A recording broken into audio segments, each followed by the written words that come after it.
Welcome to another episode of the Alamo City Sportscast with Mike Jimenez and Joe Garcia.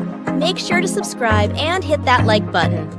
Join the discussion as we broadcast live from beautiful West San Antonio. And remember to tip your hosts as it helps the show grow. What's up, San Antonio? What's going on, South Texas? This is the Alamo City Sportscast coming at you. Joe is on the west side of San Antonio. I'm stranded just outside of Houston in Conroe, Texas. Joe, I blew out my tire on my Tacoma, baby. But somehow, some way, I'm coming back home to the Alamo City today. But you know what? The lead story is not about me. The lead story is about your Dallas Cowboys. What a thrilling victory last night on Sunday Night Football. 20-17 over the Pittsburgh Steelers on a 4th down and goal touchdown to win the game. Jalen Tolbert, where have you been for the last 3 years? Having a career game. Dak Prescott having one of the best games of his career. This was a game, Joe, that was super boring for about 2.5 quarters. Got thrilling down the stretch. Dude, Mike McCarthy might have kept his job because of this game, or at least for another week. But, Joe, you are the Cowboy fan. How are you feeling today as a Cowboy fan? I'm going to show you how I'm feeling. This is for all the haters.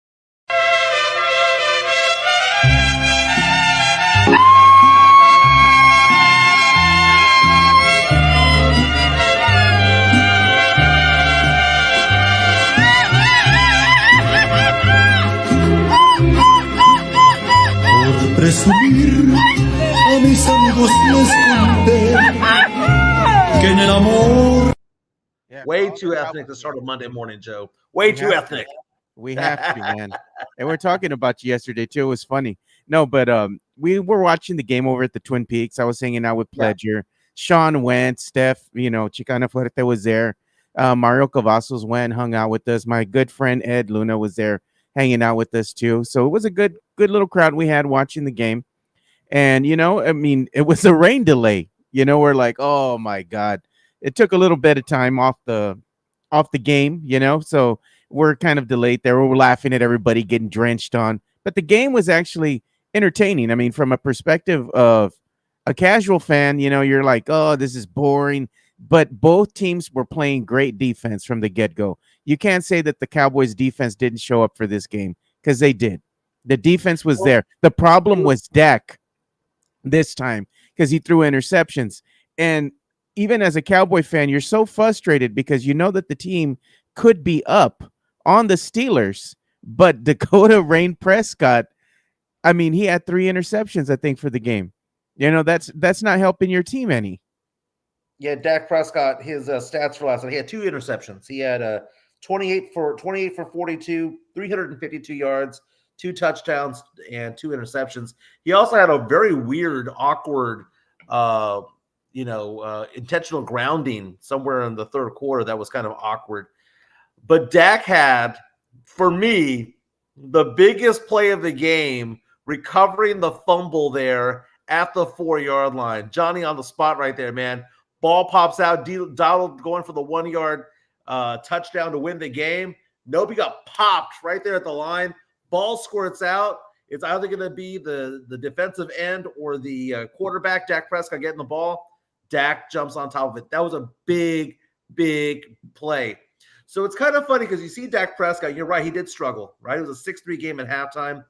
He did struggle early on. But down the stretch, that 70-yard drive didn't happen without Dak. Dak was finding his players, and it was also finding players that were not named CeeDee Lamb. He was finding Kevontae Turpin, Lepke. He was finding various players that are not normally wide receiver 1 because CeeDee Lamb wasn't, always there open. That play, though, that 4th down play to win the game, finding Tolbert in the end zone, was big for a variety of different reasons. A, it won the game. B, it showed that Dak, when the lights are on, can win from time to time. It also showed his improvisation because that was a busted play. And then Tolbert, who came in because of injuries at the wide receiver position, Brandon Cooks out with an injury, someone needed to step up, and Tolbert had a career-high 87 yards. This is a guy that was drafted out of South Alabama, 3rd-round draft pick 3 seasons ago. The guy's, 3rd-round draft pick. You're supposed to be on the squad. He was on the practice team for so long, because he sucked so bad as a rookie and he was trash as a second-year player. Pedestrian numbers, third season. He had said before the season started during training camp that this was going to be his year to show that he belonged on the varsity squad, that he belonged on the Dallas Cowboys 53-man roster. Not only belonged on it, but was going to actually be an integral part of that. You see Brandon Cooks go down with an injury. Someone needed to step up as a wide receiver. Who would have thought that it was going to be Jalen Tolbert? Tolbert going out there, career high 87 yards receiving, gets the game-winning touchdown. I'm happy for him, man, because Tolbert has gone through so much over the last few years. I don't think he was ready for the NFL. You know, he was not playing with the best competition over at South Alabama, but he goes out there and he plays his ass off, several receptions, gets the game-winning touchdown. I mean, come on, man. I mean, it's a great story. Sunday Night Football, fantastic. Yeah, it was a fantastic game for Cowboy fan. You know, I was watching the game and I still couldn't believe what we were seeing, you know, because you would have thought, looking at what Dak had done, you know, throwing those interceptions and whatnot, that the Cowboys were not going to win this game.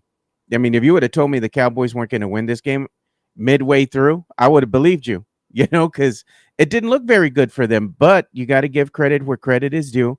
And being a Cowboy fan, this is the disparity of what happens during the context of a game and also the regular season. You have your ups, you have your downs, and at the very end, Dakota Rain Prescott did pay off.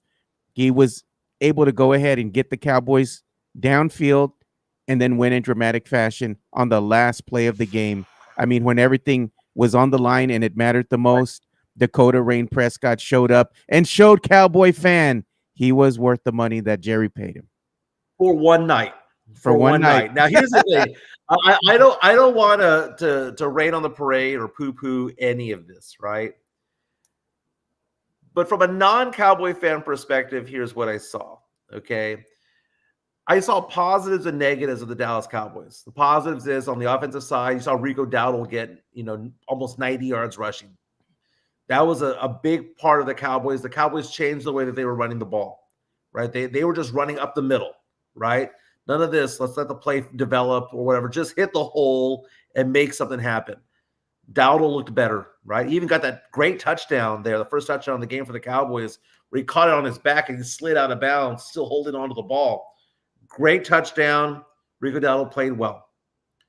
The Cowboys defense played well without Micah Parsons and DeMarcus Lawrence, and then they got an injury of another defensive lineman earlier in the game as well. So the Cowboys played well defensively. One of the things that we talk about with the Cowboys is that they beat up on bad teams. You look at this Pittsburgh team coming in at 3-1. They won the first 3 games of the season. They lost their 4th game of the season, came in as 2.5 point favorites in this game. So the Cowboys not only got a road victory, but they were also the underdog coming into this game. I question what the Steelers' record is going to be 6 weeks from now. They might have started 3-0, but they might be 3-7 6 weeks from now. And we might look back at this and go, well, the Cowboys just beat a bad team. I'm going to give the Cowboys their flowers right now because a win is a win is a win. And there's a big difference, Joe, between being 3-2 and being 2-3. Very, very big difference. 3-2, you're looking at, okay, we're on pace to make the playoffs, right? Because if you go 3-2, then you go 6-4, then you go 9-6, maybe 10-7 gets you to the playoffs. You go 2-3, you look at it and you're like, well, crap. We're going to have to go play 750 ball the rest of the way in order to make it happen and make the playoffs. So the Cowboys kept their playoff hopes alive because they're going to go through a really rough part of the schedule going on up next. When you have teams like Detroit, you have teams like the Texans and the Niners coming up, the Commanders coming up, the Falcons coming up. The Cowboys needed this win more than anything. Commanders getting a win yesterday. Dude, that team looks good. I know you didn't want to say it last week, Joe, but Joe, you're beginning to believe in the Commanders at 4-1. No, we said that even before the season started, the Commanders were going to be this sneaky good team you had to keep an eye on. And sure enough, look at what's happening. They're sitting atop the NFC East right now with the Cowboys in second place. The Eagles and Giants, they're in last place. The Eagles are at 2-2 and the Giants are at 2-3. Yeah, Eagles have the week off. They had a bye week. The Giants got a win yesterday. So you take a look at it. The NFC East, everyone won. Everyone won except for the Eagles, who didn't even play. But, Joe, let me ask you this question, man. When you looked at the Steelers team yesterday, did you think that was a good team that the Cowboys were playing? Did they play it? Because they were 3-1 coming in, right? Although they weren't playing a lot of great competition. But, again, a win is a win is a win. They were 3-0 at one point in the season. Now they're 3-2. Did you look across the field at the Steelers and think to yourself, yeah, that's a playoff contending team? Or did you think to yourself, man, that team just all right? No, it's a good team. It's a good Steelers team. Cowboys finally showed up and played great when it mattered against a good team. Dude, I can't see a team led by Justin Fields as a good team. I'm just saying. I'm sorry. Steelers are a good team, man. Justin Fields is over there playing his 4th game ever with the Pittsburgh Steelers. That is not a very good team. Justin Fields yesterday, 15 for 27, 131 yards. Did have 2 touchdowns, to no interceptions, but only 131 yards passing. Dude, I don't look at Justin Fields and think to myself, that guy's a good quarterback. I don't look at Najee Harris and think that guy's a good running back. Not from a real-life perspective or a fantasy perspective. I mean, I understand a win is a win, but I look at that Steelers team thinking to myself, we're going to look at a team that started at 3-0, can end the season 5-12. They're not a good team. They're not. Cowboys got the win that they needed to get, but I don't think Cowboy fans should be super excited as though, like, okay, we just saved the season, and all of a sudden we're going to be world beaters the rest of the way, that we're going to go off and we're going to go on a tear. They beat a bad team. Best case scenario, they beat a mediocre team. Yeah, I think the Steelers are a good team. I didn't say I think they were a great team. I think they're a good team, and they're going to win some games, but I don't know it's going to be enough to get them in the playoffs. The same could be said for the Cowboys.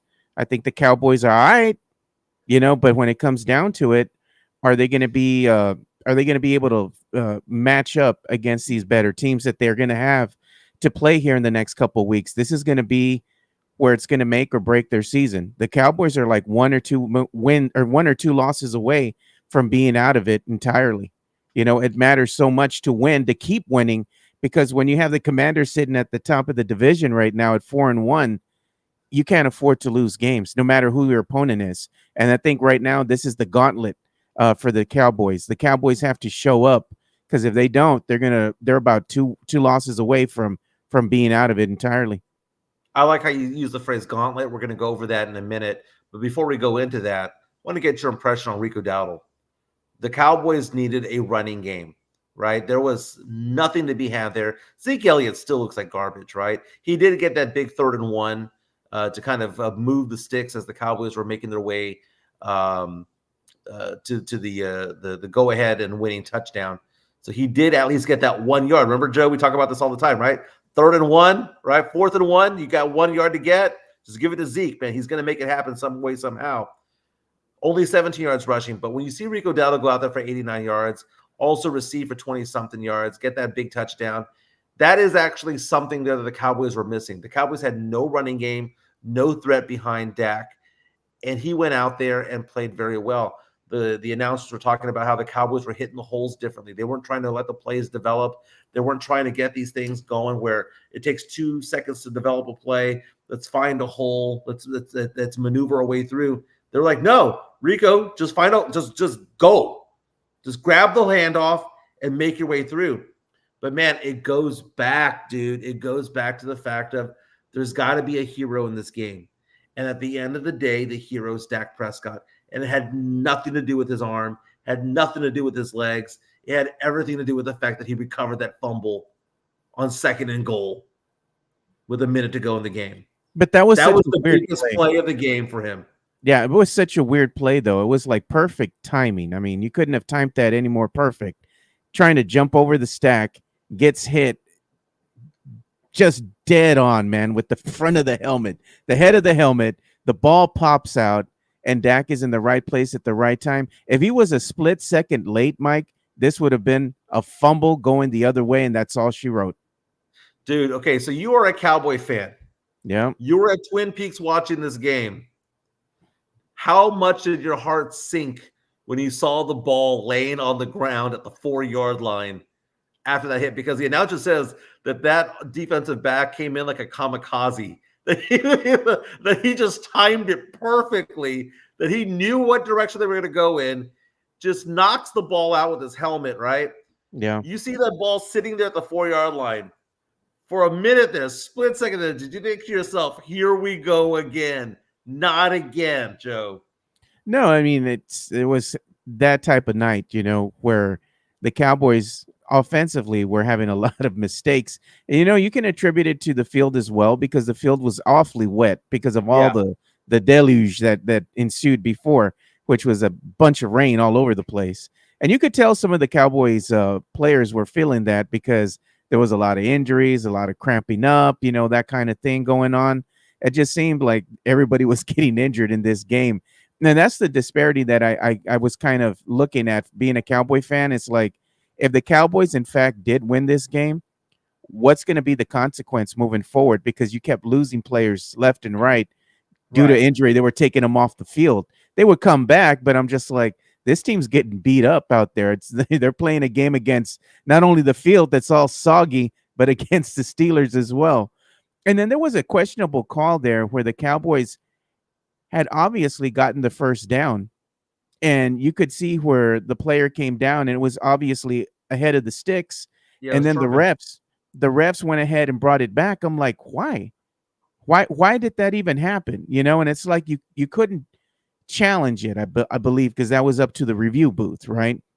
So that was a big question mark for me. I'm like, why would they go ahead and obviously you could tell the player was above the sticks, and then they bring it back, So to me, that was a busted play. But either way, things like this happen in the context of the game. I'm happy and proud of the Cowboys for grinding it out. They played a poor game, no doubt, but they found ways to win. And that's what good teams do, Mike. They find ways to win when they have bad games. They played a bad team, dude. The Steelers are going to be 4-7 a month from now, dude. That is a bad team. Justin Fields is a bad quarterback. Najee Harris is a bad running back. That is a bad wide receiver crew. That is a bad defense. I'm trying to be nice, Joe. I'm trying to be nice. That was a bad team that they played. You know what? The same thing. Let's get real here. The same thing could be said about the Saints. The Saints haven't played really good teams yet. They've played some bad teams, including the Cowboys. The Cowboys, they beat them 44-19.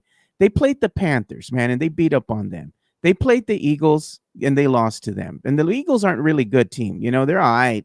And then the Falcons, they lost to the Falcons. Now the Saints have another. Good, the Falcons. I'm not saying the Falcons are a bad team. I'm saying they lost to the Falcons. 500 yards this week, man. The Falcons are a scrappy team, and I really like their style of play. The Saints also have the Chiefs coming up. They got the Buccaneers. They got the Broncos. They got the Chargers.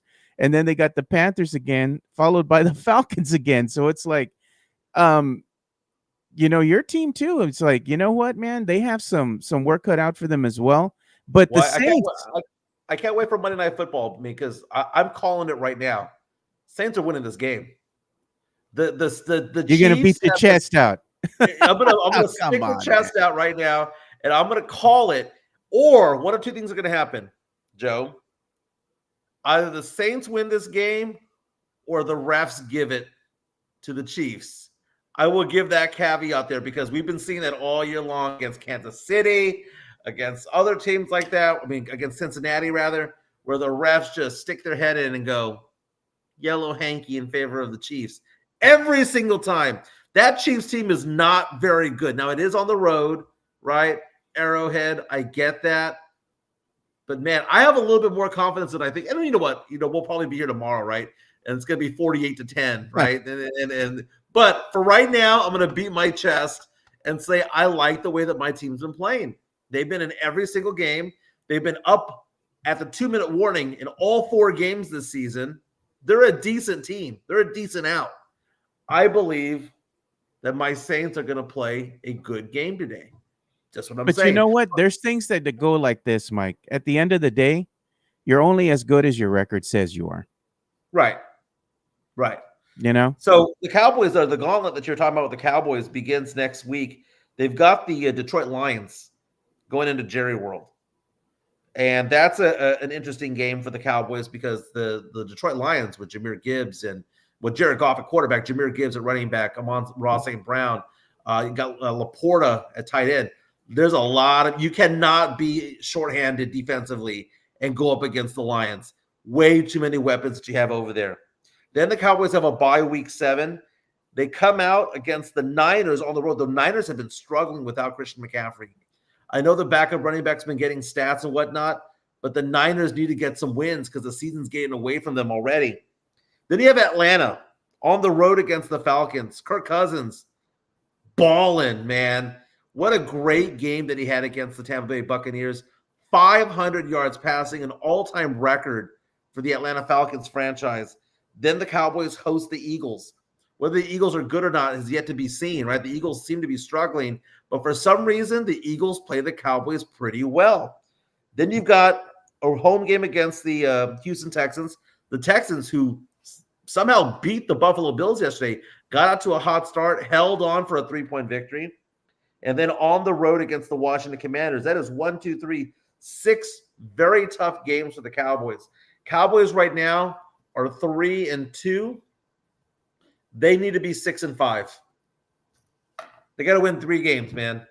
I think they can win the Philly game. I think that's if there was any of those games that I think that is a gimme game, I'd say it's the Philly game. All the other games, I would say the Cowboys are underdogs. I think right now what's happening too is the 49ers are showing that they're just not playing very well. Right. And I think that's a very winnable game for the Cowboys. I think the Falcons game is going to be a tough game for the Cowboys. I think the Cowboys can win, depending if they actually show up. Same thing goes for the Eagles. Now, the disparity that I have here with this schedule, Texans, Commanders, those 2 games there are going to be tough for the Cowboys because the Commanders are very good. They're a very good team. Their record tells you they are, 4-1. They're playing at a high level right now. The other thing is the Texans, while they might still have some problems, you can't discount that they are a decent team. They are a good team. Yeah, the running game has struggled with Joe Mixon's injury. It has, but you know what? They're still finding ways to win. And this Texans team, I was looking at their defense yesterday, and their defense is solid. They're good. They have a decent defense. Now, the thing is, with injuries and whatnot, who does C.J. Stroud have to throw to? That's the problem with the Texans. I think it's going to be, can they put up enough points to win games, moving forward with the injuries? But you look at them as a whole, and they're still a decent team. They can still be a sneaky good team because their defense is all right. It can keep them in games. So if they can get the job done, whether it be field goals or, you're finding your open man and you're getting a touchdown, they can still find ways to win. So I think that's going to be a hard out for the Cowboys as well. Now, the Bengals and the Giants, I don't know, man. Giants always play the Cowboys tough, so that's not going to be like an easy win. I think the Cowboys are better than the Giants, and they can win that game, but the Giants always play them tough. The question mark to me here is that Bengals game. I think that Bengals game there is going to be very important for the Cowboys moving forward. Can I tell you the big question mark? Remember I told you I have the gauntlet, the 6 games that the Cowboys have. They have the Lions, Texans, they've got the Falcons, the Eagles, they've got the Niners. The one game that I look at that I think is the second most winnable game for the Cowboys, believe it or not, is the San Francisco game. San Francisco lost to Arizona yesterday, 24-23, dropping the record to 2-3 on the season. Again, Christian McCaffrey has been hurt most of the season, if not the entire season, if I'm not mistaken. Look at the schedule that the Niners have leading up to the Cowboys. Next week, on the road, primetime game, Thursday night game, in fact, on the road against the Seattle Seahawks. Geno Smith's been playing really well this year. Yeah. That's going to be a tough game. Then they host the Kansas City Chiefs, then the Cowboys. So the 2-3 San Francisco 49ers conceivably could be 2-5 when they battle the Cowboys a month from now. That might be a 2-5 Niners team that is unraveling. That might be a get for the Cowboys there. That might be the second best opportunity for them to win because the Texans game is going to be tough. You know, the game against the Commanders is going to be tough because that's going to be for the NFC East supremacy, at least at that point, right? It's funny, man. It's funny. But the Cowboys got to win. Yeah. The Cowboys are 3-2. Big difference in 3-2 and 2-3. They got to win. So Cowboy fans should be excited. I'm over here thinking to myself, yeah, they should be excited. They needed a win because the gauntlet's starting. But I'm also thinking to myself, that Steelers team that I saw over there, one step above Basura. Just one step. Not complete trash, but they're not going to make the playoffs. They're not going to be a winning team. They're not going to have a winning record. It's going to be when we look back in the season of, so who did the Cowboys beat this year? Oh, yeah, they beat the Steelers. They were 3-1. Yeah, but they ended the season 6-11. You know what's funny? During this game, Dak Prescott did something that no other quarterback has done yet. He threw 2 interceptions in 2 days because this game it started so late that he threw an interception in the first half, right? Then they go into past midnight, right? During another day, threw another interception. So he went into another day and threw another interception. So he had 2 interceptions on 2 different days. That was crazy, man. But Dak, here's the thing. He struggled in the first half, but he corrected himself. And I think that is the veteran aspect of him being him. You know, you're going to see players out there like when the Cowboys do play the Commanders and you have Dak Prescott against Jaden Daniels. Jaden Daniels is the new shiny toy. He plays so well. Coming out of LSU, is going to be Rookie of the Year. Just stay healthy. He's going to be Rookie of the Year. NFC, just book it. Yeah, look at that. But at the same time, who would you rather have as quarterback of a tie game just like this game, or maybe let's say that this game was tied with 6-7 minutes to go in the fourth quarter? Do you trust Dak Prescott or do you trust Jaden Daniels in that situation? Nah, Dak Prescott, man. And that's the thing. There's something to be said about being a veteran because we saw C.J. Stroud, as great of a season as he had last season, the second that he went up against the Ravens in the playoffs, he wet the bed. Are we having any good comments coming on in? Because they're coming in fast and furious over here. They're making fun of you because they're saying that you're tired. Did you get it fixed? And then somebody says, Mike's lady changed it for him. We'll talk about that a little bit, okay? So I came to visit the girlfriend over here. She lives in Conroe, which is about an hour outside of Houston. And I drove out here, and I do the drive over here. I've been doing it like 2 or 3 times a month, right? Come out here, spend a few days, come back home. Essentially, we spend Friday, Saturday, and Sunday together, and Monday through Thursday, we're working, right? So on the way over here, I'm driving down I-10, and I'm going 80 miles an hour, and I'm never on the right lane. Never. I'm always on the left lane. And there's always like one car that's going 90 miles an hour. You just follow it, right? It's a pace car. So I'm following this car, and for some reason, I moved over to the right. And I'm on the right-hand lane, and I'm going through Columbus, Texas, which is basically a little bit more than halfway from San Antonio to Houston, probably about an hour outside of Houston. And I just hear a poof. And I'm thinking to myself, what the hell just happened? And the wheel got really heavy. So at that point, I saw that I was at the exit for Columbus, Texas, and I moved off to the right. I'm like, well, let me just get off the road real fast. And I turn on the sensors to my car to see what the air pressure is on my tires. And I see my air pressure just dying, dude. It goes like 30, 26, 22, 18. And I get to the stoplight. It says 5. I grab my phone out, and I'm just plugging in tire shops. And there was a tire shop a mile away, right? So there I am basically on 3 tires, making my way 1 mile down the street. I get to the tire shop. They don't have the tire that I have, right? So I'm like, okay, cool. Well, that sucks.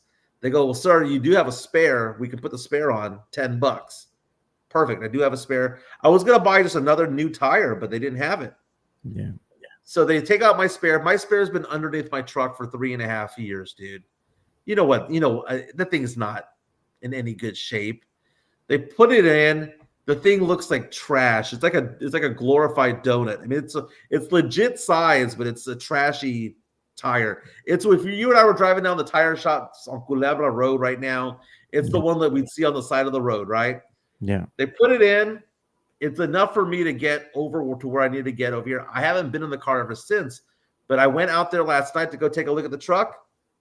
The damn donuts is flat. I wasn't going to drive it home anyway. So now I'm trying to figure out, do I have a warranty on this? I called Discount Tire this morning. They said, no, you didn't buy it from here. I called Toyota. They said I didn't buy it from here. And they keep telling me this is probably factory tires. And that's bull crap because I remember buying tires. I just don't remember where I bought them from. I don't remember. Yeah. So I got to go through the glove compartment after the show, see where they're from. There is a Discount Tire outside the neighborhood over here. So basically, I just go out the neighborhood, which is maybe half a mile, go onto the access road. I don't even have to get on the freeway. Just go up the access road, do the U-turn around, and I'm at Discount Tire. Oh, my God. Midtown Texas, Mike pays to pump his gas. In other words, you have people. If it was full service, maybe, AAA said, screw you. Nice. I'm just glad that this happened in a city, right? Now, Columbus, Texas is not very big, but the fact that I was at the exit, literally right at the exit, and I had the presence of mind to move off to the right. It's awful. Who's saying to check my W-2? It's about my 1099s, baby. Mike should find a thick 6 tire for his truck. And here's the thing. My lease on my truck is out in 3 months, right? I think January is when my lease is up, 4 months or so. Yeah, and then you got that balloon payment. I don't want to, well, unless I upgrade to a Tundra, then they'll just roll over the negative equity into it. Yeah, Tundras are super expensive, man, but they're nice. Well, the thing is that for what I do for a living in financial services, I can write off a lease, but I cannot write off a purchase. So the reason why I lease vehicles is because it's a tax deduction for me. But the stipulations are it has to be under a certain weight. And I believe the weight, if I'm not mistaken, is 5,500 pounds. So I can go get an F-150 and lease it and write it off. But if I try to get a 250 or a 350 or Lone Star package this or Lone Star package, if it's above a certain weight, I cannot tax deduct it. And they know this because you plug it into the system, right? Yeah. So I'm looking at it, and I want to get a new truck. I like having a truck, just simply because I'm a homeowner. Man, so I do a lot of driving, man. Got to do a lot of driving. You got to do what you got to do, baby. Swiss cooking you again. Come on, Mike. You don't remember where you purchased the tire, but I'm sure you remember the last Big Mac you had. I haven't had a Big Mac in about 20 years, dude. That's disgusting. If you are going to okay, I don't know if I was off at that point, but if you're going to McDonald's to buy a burger, you're doing life wrong, man. McDonald's burgers suck. Yeah. Back in the day, the Homestyle burger was okay. Back in the day. Yeah, one thing is, though, you just can't remember where you brought your tire from. So it'd be funny if you did buy your tires from Walmart or something like that, man. No wonder it blew out. I mean, dude, Michelins are Michelins, man. It doesn't matter where you get them from. Oh, man, they ain't made the same, bro. They ain't made the same. I don't remember, man. I honestly don't. I usually just buy mine from Simple Tire. So Simple Tire is a place, it's a factory, or not a factory, a warehouse they have up in Dallas, right? So they have tons of tires, name brand, everything you can think of.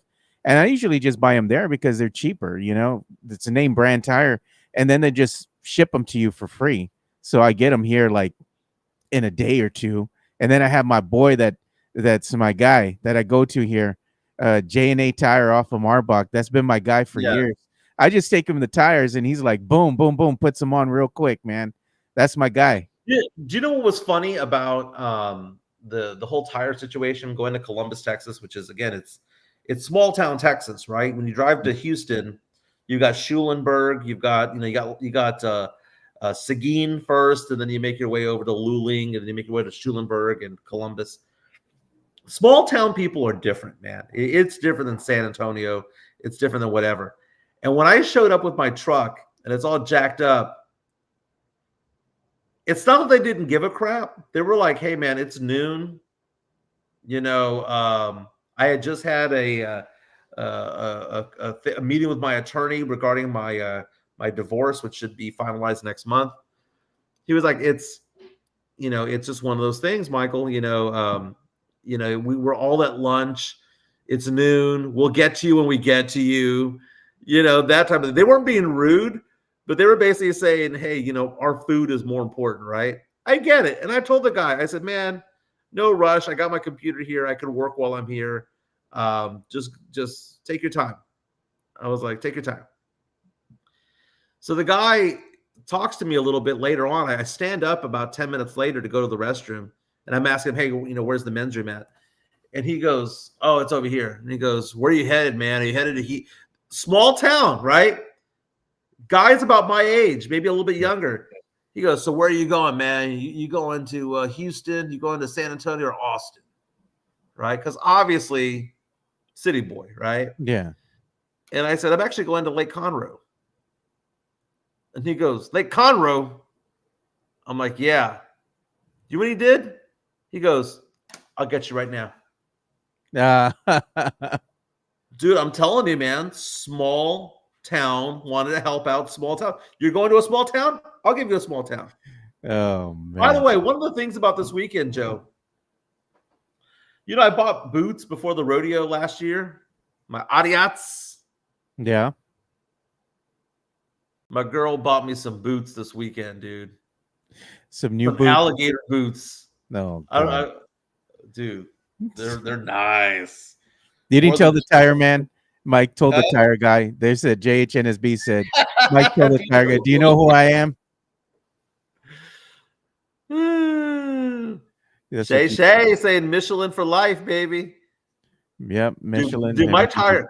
tire, which is in the back of my truck right now, it just exploded. It just exploded. Well, how old are these tires, bro? I don't know, dude. They're like I called the Toyota. They're like, they've got to be factory, but I don't drive my car that long without changing them. Maybe Because when you don't. Well, no, because when you have a lease, you have to take it in for servicing when they tell you to take it in for servicing. So part of the whole process is they check your tires, and if there's a problem with your tire, they replace your tire, and they say it's going to cost X amount to go do it. That's a problem. Mike's girl dropping a bunch of hints. Yeah, They said, Mike, you got to take. You got style, baby. They said you got to take the boots back if y'all don't make it. So it's funny, this weekend she'll be coming to San Antonio because we're going to be watching the Jeff R. Curry comedian over at the Tobin Center on Friday, and then on Saturday. Here's the thing, dude. Here's the thing about getting divorced. I told everyone that I've dated or whatnot since the separation and whatnot. I have said my goal in life, Chris. Wait, put Chris's comment back up there. Which one? The one that the boots are going to match my Rockets jersey. Screw that, man. Screw that. I am never cheering for the Rockets. I am a Spurs fan por vida, baby. She's going to repossess them and tell Mike, "See you later, alligator." So here's the thing. We have the Jeff R. Curry show, and I said, I just want to be out and about, dude. I just want to go do stuff, right? Dude, living the married life where you were just sitting there on your ass all day long doing nothing but eating and watching TV. I don't want that life anymore, man. So we got the Jeff R. Curry concert performance on Friday. And then back in Houston on Saturday, Boys to Men is performing along with Robin Thicke and 112, dude. Peaches and Cream. So excited about that, dude. I got some karaoke in this weekend, Joe. What did you do this weekend? I just hung out here at the house, man. Got some stuff done that I need to get done around the house. And I went to a friend's birthday party on Saturday after I was done with the chores. My friend turned 40. So happy birthday to him, or belated birthday to him, Ted. Happy birthday. We went to celebrate at the Cove. It was a cool little place at the Cove, just hung out there for a little bit, had some beers, called it an early evening, came back home, just chilled. I watched the UFC fight. I made it back home just in time to start watching the main card. So I was doing that, and I was just chilling, at that point. The karaoke song that I did this week that got the most applause was "If It Isn't Love" by New Edition. Oh God, man! Because the guy who ran the karaoke got excited about my age, African American, loves New Edition.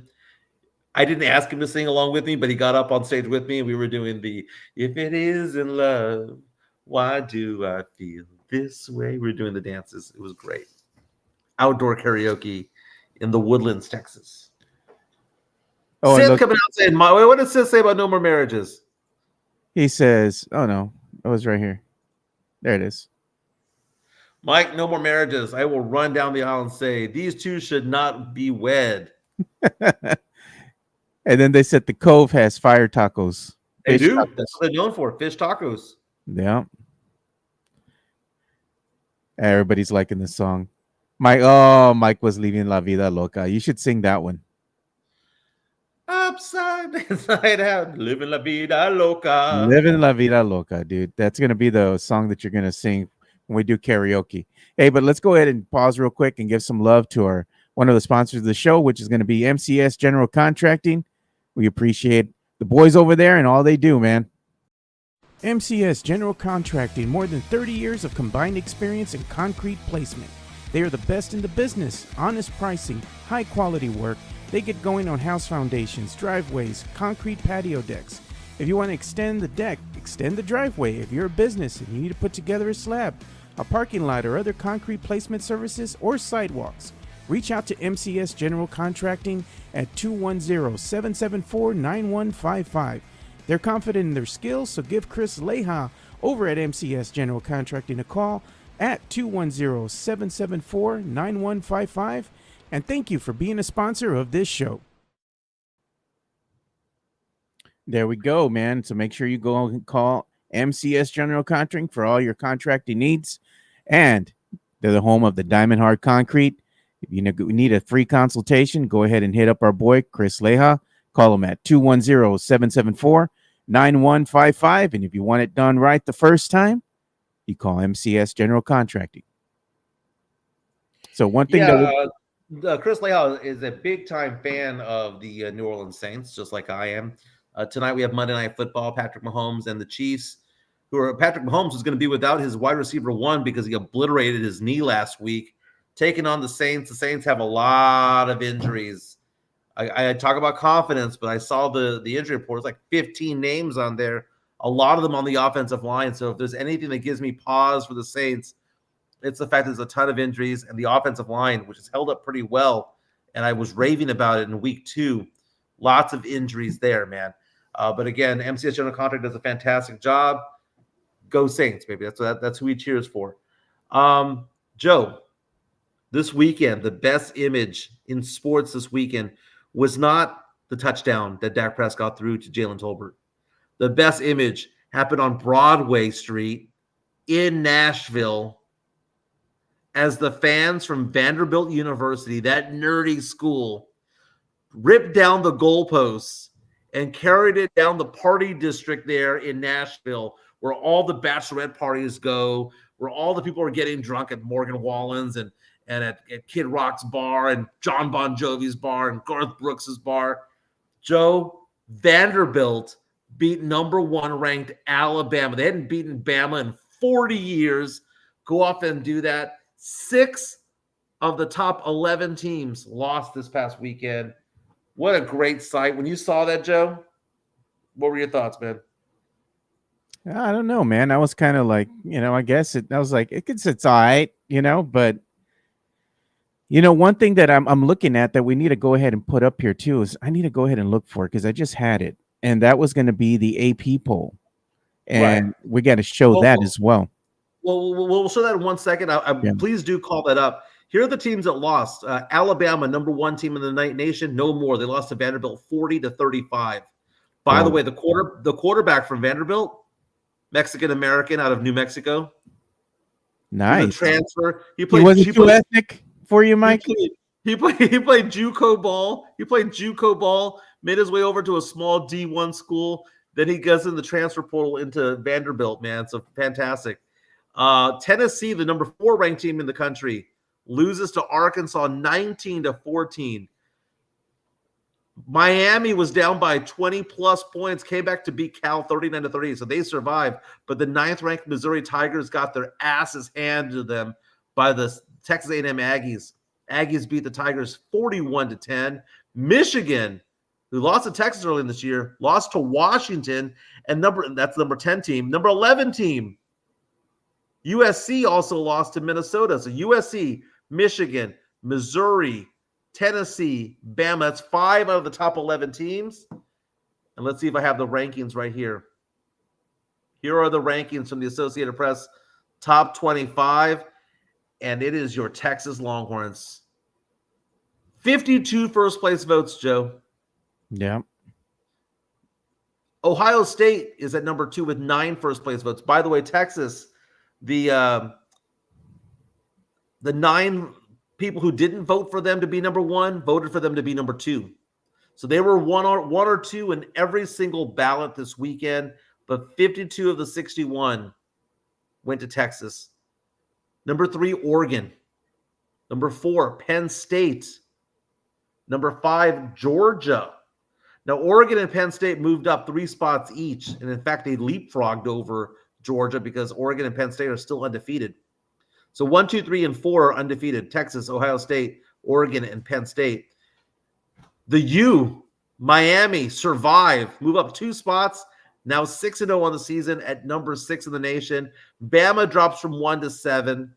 Tennessee drops from 4 to 8. Ole Miss moves up 3 spots at number 9. You've got Clemson at 10. There's a tie for 11, Joe. Iowa State and Notre Dame. LSU stays at 13. BYU at 14. But the big mover, Joe, jumping up from 25 all the way to 15 is Texas A&M.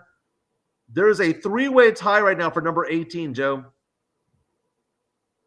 Iowa. I'm sorry. That's Iowa. That's Illinois. That's Indiana, Kansas State, and Oklahoma.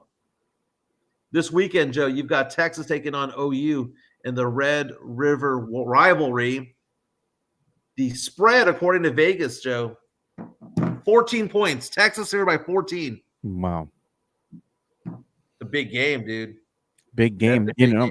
I'm glad to see SMU in the top 25. Yeah. Texas A&M, kind of surprising, man. They moved up that much, Well, considering the fact that they got their butts handed to them earlier in the season, and everyone thought, man, that quarterback for A&M sucks, and everyone gave up on the season, and there he is coming out there, balling out the past few weeks. Pretty fascinating, dude. Pretty fascinating. Yeah, man. So we had a good week of college football, and we have a game coming up here shortly. And you know what that's going to be? It's going to be UT versus the Oklahoma, man. That one's always a good game, dude. Both teams, they get up for this one. And it doesn't matter what the records are, right? Oklahoma notoriously plays Texas tough, and they've bested the Longhorns over the last couple seasons.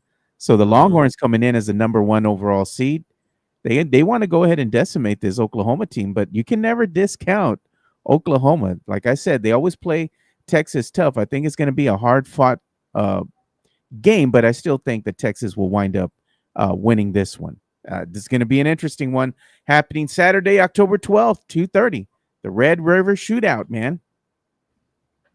Is that what they call it, the Red River Shootout these days? The Red River Shootout, man. So this one's going to be a good one. It's funny, though? My wife doesn't usually like watching sports at all, right? I don't care. She don't care for it.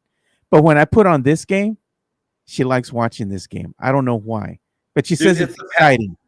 It's the pageantry of the game, man. It's the fact that you have half the stands in burnt orange and half the stands in that whatever that Oklahoma crappy maroon is, whatever that is. They have that going on there. It's a great thing. It's at the Texas State Fair. You have all of that going on at the same time in the backdrop. It's an amazing time out there. I've never been to the game itself. You try going to that game, it's hundreds of dollars to get into the cheap seats. Oh, yeah, it's expensive. But I've been there for the Texas State Fair while it's going on, and it's hectic, baby. It is crazy out There's there. a lot of things happening, man. And the thing is, they're talking about it in the chat right now. After Texas plays Oklahoma, after that game, the following week they're playing Georgia. Yep. Back to back, baby. Boom, boom, boom. Dude, Back, if man. you win both of those games, you go 7-0. It doesn't matter what you do the rest of the way. You're in the playoff. If you have on your resume that you went to Ann Arbor, you beat Michigan, you have on your resume that on a neutral site you beat OU, and you also beat Georgia, resume set, dude. They could lose half the games the rest of the way. They can go 10-2. They can go 9-3. They're gonna make the playoff. They're gonna make it, man. Spurs take the court today, the first preseason game of the year. No Victor Wembanyama, no Chris Paul, no Devin Vassell. Because of all that, no Michael Jimenez. I was planning on going, but when I saw that those were all the players that were going to be out, I was like, well, screw this. Yeah. I'm not paying my hard-earned money to watch Blake Wesley play ball. Yeah, they're I don't not going want to to even see have. Champagne play ball. They're not going to have Collins on there, out there on the court as well, injuries and whatnot. So, I mean, the Spurs, it's going to be good to see Spurs basketball on once again. But for all intents and purposes, this is nothing more than a glorified exhibition game between like two G League teams, Now, maybe next week when, we're a week away from the start of the regular season, which begins for the Spurs on October 24th. So just 17 days away from that I can see, they're going to have a tune-up game or two, right? I can see that. But, man, the first preseason game is going to be awful. I'll watch it, I guess. I don't even know where it's televised these days, but I'll watch it. Just one of those things, Joe. I'll be interested in the regular season. Show me Stephon Castle. That's what I want to see. Yeah, show you Stephon Castle. But I'll show you right now where you can watch your Spurs games at. This is going to be the spot that you can catch the games at. Tonight, the game's going to be televised on the CW here locally, CW 35, which if you have your over-the-air antenna, it's channel 4.2 on the local airwaves. 4.2. 4.2. Yeah, because if you're looking, you're like, I have over-the-air antenna, right? I have my whole house wired for HD. So when you're flipping through stations, you have, News 4, KMOL, right? Channel 4. Then you're looking for the CW, and you're like, okay, it's 35. No, not anymore. 35 is now, I don't know what it is. They changed the whole formatting there. But if you hit 4.2, you'll be able to find it there. And that's where you're going to be able to watch tonight's game. And that's going to be interesting to me to see a first look at Stephon Castle. Hopefully he gets some minutes here. He plays. We get to see what the young man can do. I know Spurs fans are very excited. High draft pick. They want to see the kid. They want to get a first look at him. I know I am. So I'm looking forward to the game nonetheless. I'll be watching it as I'm working tonight. I'll have it on the TV. I want to see Keldon Johnson. I want to see what Keldon does with his new body frame, what position they try to play him at. I'd be fascinated to see his development. Let's see what's going on Jeff Garcia's feed right now, man, because Jeff Garcia provides us that daily content when it comes to the Spurs. Let's show him some love real quick and then see what he's working on today. Sure. Locked on Spurs is your daily Spurs podcast, hosted by Jeff Garcia, the lead Spurs writer for Ken's 5 San Antonio. Jeff has a healthy plethora of guests all the time on the Locked on Spurs podcast. You can also follow Jeff on Threads at Jeff G Ken's 5 SA. You can also follow Jeff on Twitter at Jeff G Spurs Zone. So make sure you go ahead and give Jeff a follow not only on Threads and Twitter, but also on YouTube at youtube.com/@Locked on Spurs. This is where you're going to be able to find the replay of the Locked on Spurs podcast. Make sure to like, subscribe, and share. Again, Jeff G at Jeff G Spurs Zone on Twitter. Jeff Garcia with that daily content of your San Antonio Spurs. Let's see here. He's got talking about the Spurs preseason game tonight, saying the Austin Spurs also made a trade, and you can get some. You can take a look at what that and the details of that as well. He's also bringing us some news, letting us know that Battle of Flowers Parade information is going to be coming about here tomorrow. They're finally going to unveil the logo. What artist won, which rendering they like the best here. He's also talking about a discussion of Spurs shooting via basketball intelligence here. He's talking with basketball intelligence, kind of showing some of the information that they have there. Yeah. So just got some stuff going on today too. So I know that he's going to be at the Big Texas Comic-Con this week. So we're going to be hearing some things about Jeff, probably teasing, things that he's going to be talking about, because he is going to be the MC of the event. So make sure you go ahead and follow Jeff G at Jeff G Spurs Zone, so you can see all his latest content that's going to be coming out. Especially if you're a big nerd at heart, you're going to want to see the news about Big Texas Comic-Con coming up.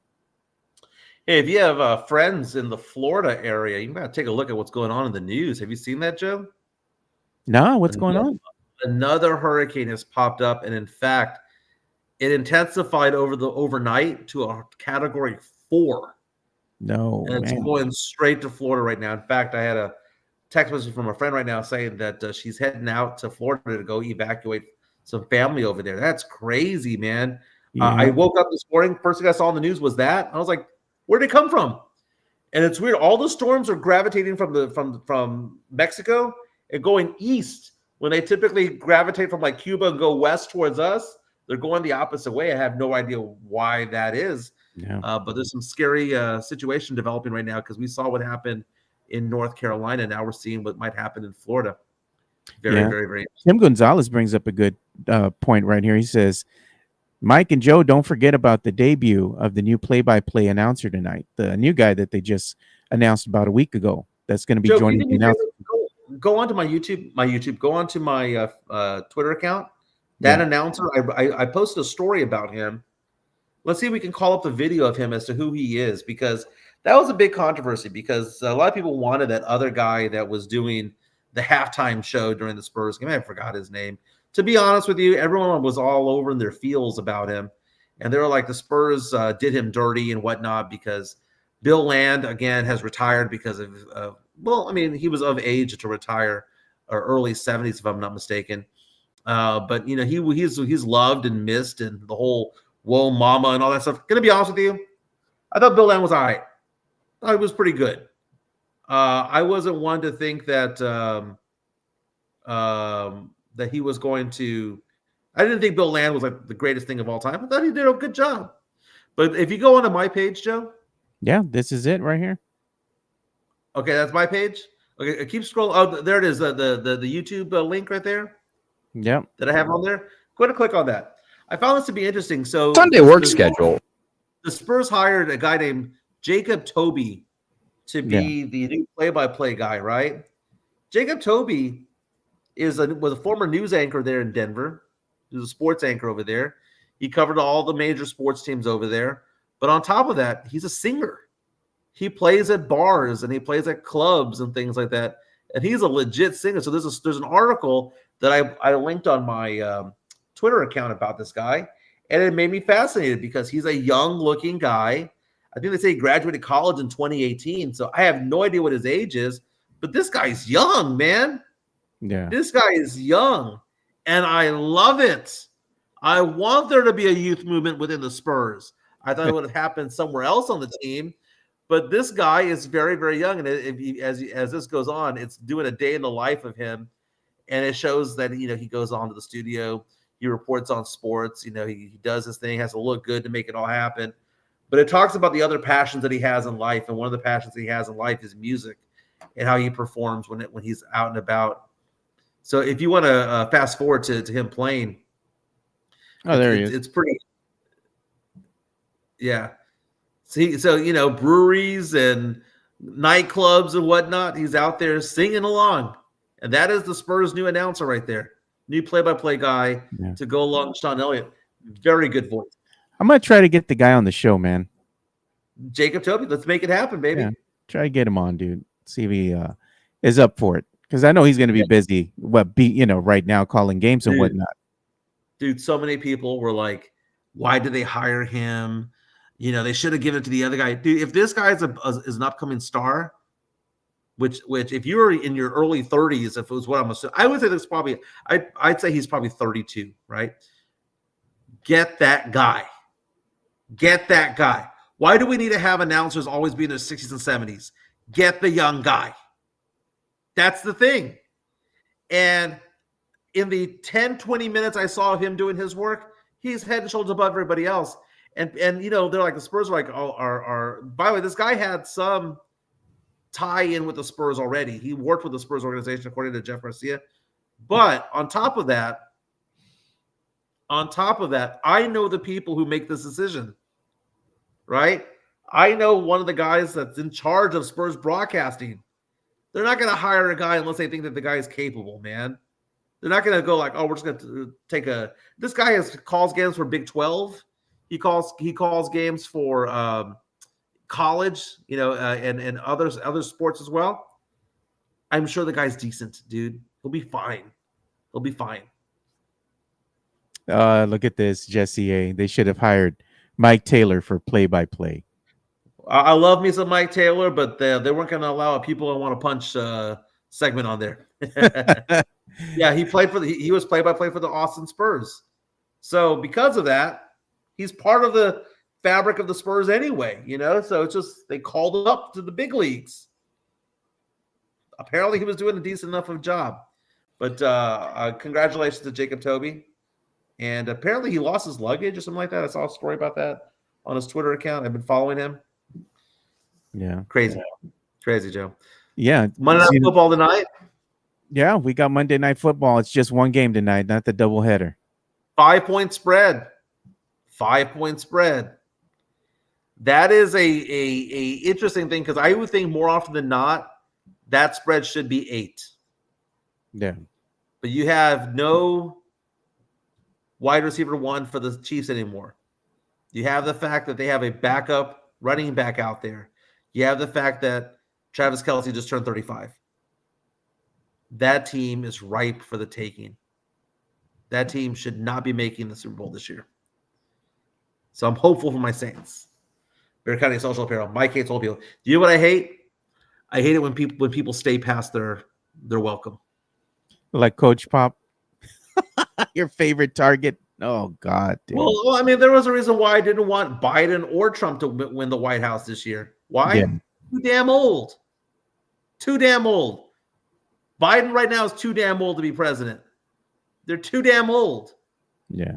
All these people in Congress who are 80 years old, both Republican and Democrat, who couldn't get a job to save their life other than politics, right? The Ted Cruz's of the world who want to be senator for 90 years, right? Win elections by 3% each time. Screw all those people, dude. I just don't like people past their prime. At some point, the boomers need to get the F out of the room, dude. Just get the F out of the room. You don't want anymore. You know, one thing that we need to show. President. The law states that they have to be 35. No, God. I was going to say one thing that we need to talk about, too, is we need to talk about MLB playoffs. They are still going on here. And we have the Tigers versus the Guardians here. Cleveland is winning that series 1-0. You have the Mets and the Phillies. The New York Mets are winning that series 1-0. You got the Yankees and the Royals. The New York Yankees are in the lead, man. 1-0. San Diego Padres and the Dodgers, man. Dodgers are winning that series 1-0. Dude, the Padres. And then look, that was on Saturday, right? So yesterday we had some finals as well. And now we have the Phillies and the Mets. And that game is that series is tied up at 1 apiece. And this is one that I was watching with Steph yesterday too, because we're watching the Cowboy game and the delay. They had the Dodgers and the Padres. Padres winded up winning that game, so their series is tied up at 1 apiece. And then you got some games coming up here today. So I mean, the MLB playoffs are going hot and heavy right now, Mike. Yeah, 2 games today. You got the Royals and the Yankees. That's a 6:35 first pitch. Yankees lead that series 1-0. That's going to be at Yankee Stadium. And they got the Tigers and Guardians over there in Cleveland. Guardians up 1-0 in that series. Those are the games today. That game is going to be on at 3 o'clock. Speaking about old people, I saw trending on social media on Twitter last night, people bragging on Bob Costas. God. Saying that he's too old to be doing play-by-play for Major League Baseball playoffs. And they were showing these plays that he was doing where they said that he sounded like he was asleep. Now, I wouldn't go that far, but it wasn't that good, man. Bob Costas has been a fixture of sports my entire life. Right? I'm looking at how old Bob Costas is. Bob Costas Getting up is there. 73 years old. 73 years old. Yeah. This is a guy that was with NBC Sports beginning in 1980, dude. So he's been around doing baseball since I was 3 years old. That's a And long time. it wasn't good, dude. It wasn't good. It just wasn't. Get the new voices over there, man. Get some young blood, some young people. Why do I have to listen to the same 8 people over and over again, man? Why? Why do we have to listen to the same old fuckers, dude? I'm tired of these people, man. Move on. ESPN. I watch on ESPN 4 o'clock. Tony Kornheiser and Mike Wilbon. Get those dinosaurs off the stage. It's done. We've seen it already, man. We've seen them. Get somebody new out there, man. Dude, it's like listening to 995 Kiss. It's the same 15 songs on repeat. Oh, God. You know, one thing I got to show too, got to give a shameless plug to what we're doing here. Yeah. I went ahead and recorded some episodes of the Area 210 podcast because, you know, we're getting ready for the start of the Spurs season, and that's what we talk about, San Antonio Spurs basketball. So I had to go ahead and record some episodes. I believe it was Thursday, and then I recorded an episode on Sunday. First one up, man. I had a guest on. His name is Paul Garcia. Paul Garcia used to work with me over at Project Spurs, and we recorded an episode here talking about the veterans' influence on the young core. Make sure you go and check that out. It's already up on the Alamo City Podcast Network YouTube channel. And then after this episode right here, if you want to stick around, we have a premiere. This is going to be the other episode of the Area 210 podcast, and we're examining the Spurs depth chart. And we're also going to be talking about, you know, starting lineups. We're going to be talking about the Spurs' strengths and weaknesses going into the regular season. The guest that I had on for this one was Noah Magaro George, who does a great job covering the Spurs, talking Spurs basketball with me. So make sure you go and check that out, man. So we had a really good discussion on both of these episodes. So if you're a Spurs fan, hey, come over and give us a little bit of love and listen to both of these episodes. Yeah, he's a good follow on Twitter, man. I'm glad that you had him on. That's fantastic. Yeah, Noah's I helped him, you know, kind of get started when he was first starting here and continue to just have you know, a relationship here with seeing how he's doing, how he's growing, all that kind of stuff. So it's good to see, you know, people that come right in, you know, in the very beginning, and you help them a little bit, and then you watch them grow. You know, even like Paul Garcia, I was producing the Spurs cast there for a while as well, and you know, that was growing as well. So it's good to always be involved in helping people grow, you know. Very cool. Very cool. Let's show some love to Mima, man. 210-508-0369. Let's do that.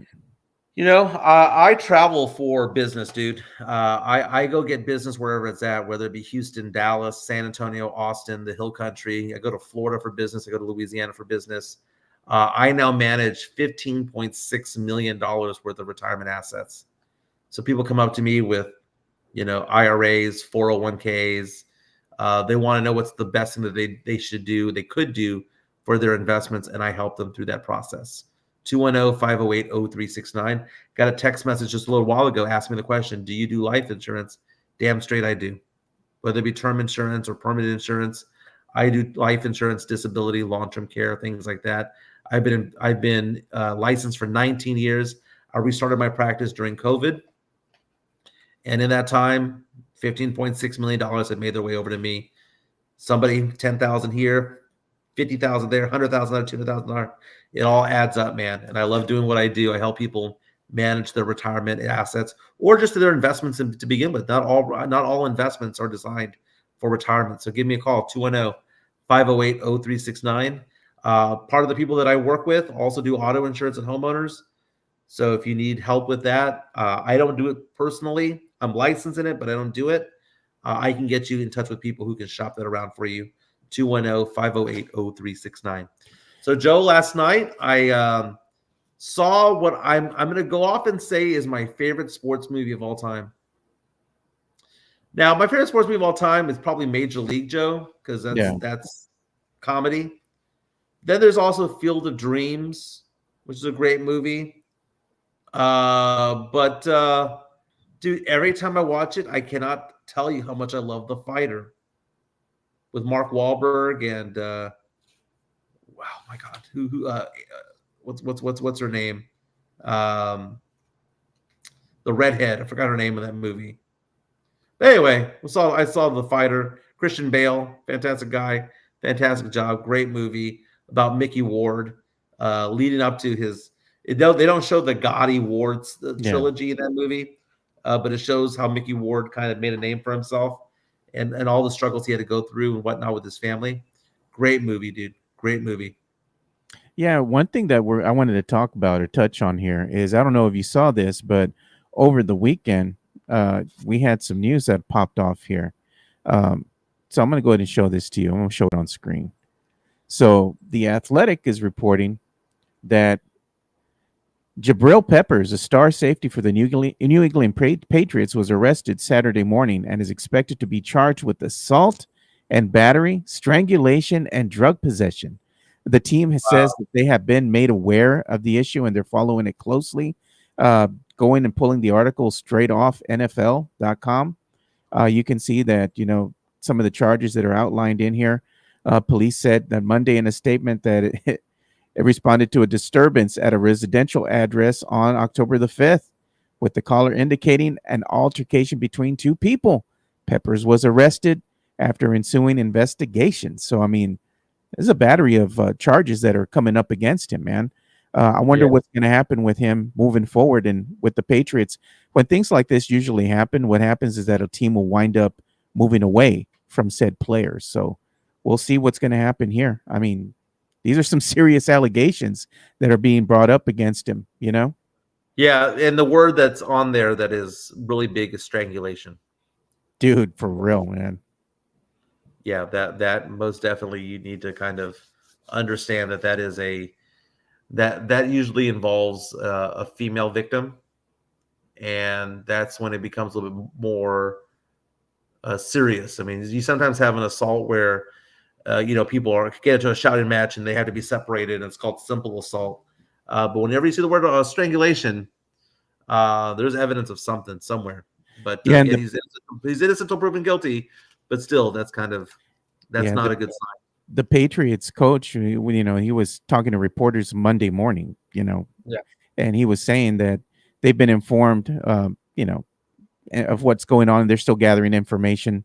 And the Patriots released a statement, and they said they're aware of the incident involving Jabril Peppers over the weekend, in which police are currently investigating. And they said they had no further comment at this time because they're still gathering all the information to make a determination of what steps need to ensue next. Is there any truth to the rumor that Zeke Elliott's going to be charged with theft from robbing the Dallas Cowboys? Oh God, man, Zeke just looks horrible, man. That's funny, man. That's funny. Hey, fellas, I know we usually go to 11:30, but I got to cut it close because I got to go to Discount Tire. I got to figure all that out, man. It's going to be a long day. I'm going to go spend hundreds of dollars on a tire, man, for a truck that I'm going to be turning back in 3 months. God. Brutal, Joe. Brutal. It is, man. But we'll have more things to talk about tomorrow. We're actually going to have some Spurs basketball to talk about.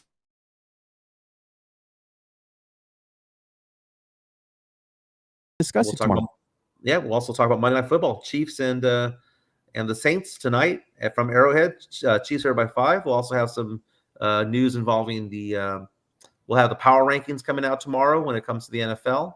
And then we're also going to have the ability to talk a little bit more about the Texas Longhorns because, man, they're looking good, man. We gotta start talking about that OU matchup against UT.